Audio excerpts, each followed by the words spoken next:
झारखंड में कई आपराधिक मामलों में फरार चल रहा सूर्या हांसदा पुलिस की मुठभेड़ में मारा गया। कौन था सूर्या हांसदा?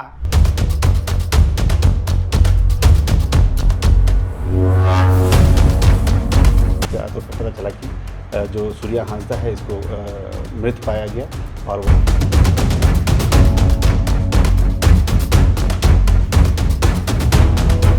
और क्यों पुलिस ने उसे एनकाउंटर में मार गिराया। नमस्कार, प्रणाम, जोहार। मैं हूं आपके साथ विकास कुमार और आप देखना शुरू कर चुके हैं ग्लोबल मीडिया अपडेट। आज मैं आपको बताने जा रहा हूं एक ऐसे नक्सली कहें या नेता कहें, ये आप खुद तय कर सकते हैं, उसके जीवन की गाथा क्या थी। क्या वो मुख्य धारा से जुड़ना चाहता था, इसलिए भी उसने चुनाव लड़ा था। आज मैं बात करने जा रहा हूं गोड्डा में पुलिस की मुठभेड़ में ढेर हुए सूर्या हांसदा के बारे में। सूर्या हांसदा ने 2004 में अपराध की दुनिया में कदम रखा था।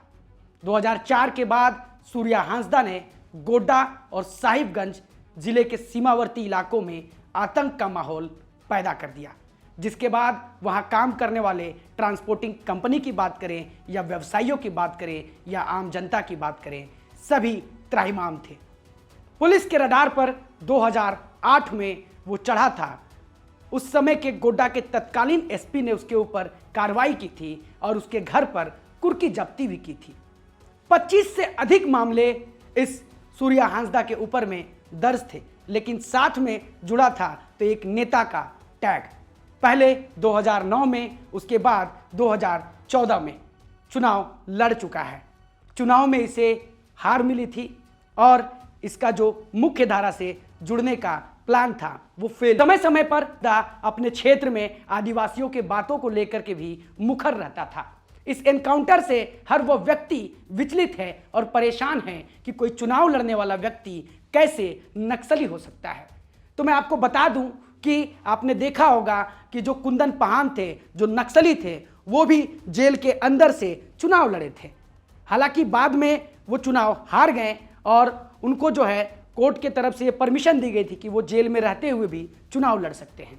अब मुख्य धारा से जुड़ने की दौड़ में सूर्या हांसदा भी इसी राह पर चल पड़ा था, लेकिन उसे पता नहीं था कि उसका किया हुआ गुनाह एक दिन पीछा करते हुए उसके सामने आएगा। हांसदा की कहानी का अंत हो जाएगा।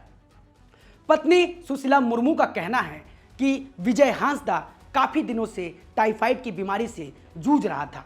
परिवार वाले उसे प्रत्यारोपण करवाने के लिए लगातार उसके संपर्क में थे और वो प्रयास कर रहे थे कि वो पुलिस के सामने सरेंडर कर दे, लेकिन सूर्या हांसदा को ये पता नहीं था कि पुलिस पहले से ही जाल बिछा के रखी है। पुलिस 3 महीने पहले से ही एसआईटी का टीम गठित कर चुकी थी और जगह जगह पर सूर्या हांसदा के तलाश में छापेमारी कर रही थी और सूर्या हांसदा को ट्रैक कर रही थी। अचानक पुलिस को यह सूचना मिलती है कि सूर्या हांसदा देवघर के नावाडी में अपने मौसी के घर में छुपा हुआ है और पुलिस वहां पहुंच जाती है, जिसके बाद पुलिस वहां से गिरफ्तार करती है। गिरफ्तार पुलिस उसे ऑफिशियली नहीं करती है, अनऑफिशियली करती है। मीडिया को जानकारी उसके मां के द्वारा दी जाती है और बताया जाता है कि जो सूर्या हांसदा है उसे पुलिस पकड़ के ले गई है। अगली सुबह जब सूर्या हांसदा की लाश मिलती है तो ये बात स्पष्ट हो जाता है कि जो उसकी मां ने और उसके पत्नी ने शक जाहिर किया था उसमें सच्चाई थी और हूबहू वैसा ही हुआ। हालांकि मौके पे जो पत्रकार वहां मौजूद थे उस घटनाक्रम के समय, उन्होंने जो उस समय तत्कालीन डीएसपी वहां मौजूद थे उनसे सवाल करने का प्रयास किया, लेकिन उन्होंने कहा कि सारी चीजें विस्तृत में बताई जाएगी। शाम 4 बजे सोमवार को गोड्डा के एसपी जो मुकेश कुमार है वो एक प्रेस कॉन्फ्रेंस करते हैं और उस प्रेस कॉन्फ्रेंस में बताते हैं कि रविवार को जो सूर्या हांसदा है उसे गिरफ्तार किया गया था और गिरफ्तार करने के बाद पुलिस उससे पूछताछ कर रही थी। पूछताछ में उसने बताया था कि जो बुआरी जोर थाना क्षेत्र है और है उसमें जो सुमाली पहाड़ है उस पर उसके दस्ते के लोग छुपे हुए हैं भारी हथियार के साथ। बताए गए जगह को वेरीफाई करने पुलिस उसे साथ में लेकर जा रही थी, तभी दस्ते के तरफ से जो है अटैक कर दिया गया और सूर्या हांसदा बंदूक की पुलिस की बंदूक छीनकर भागने का प्रयास करने लगा। उसी क्रम में मुठभेड़ होती है और सूर्या हांसदा ढेर हो जाता है। लेकिन पुलिस की इस कहानी को जो सूर्या हांसदा के परिजन हैं वो जुमला बता रहे हैं, फेक बता रहे हैं और इस एनकाउंटर को भी फर्जी बता रहे हैं।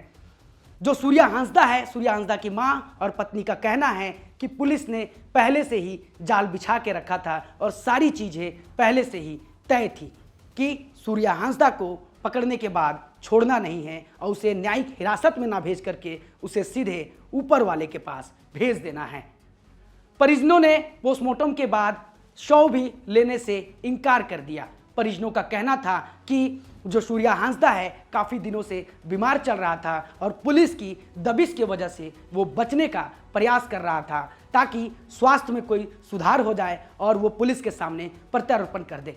ये घर वालों का कहना है। घर वालों का ये भी कहना है कि पुलिस जो है इस तरीके के एनकाउंटर से समाज में कहीं ना कहीं डर और भय व्याप्त करने की कोशिश कर रही है।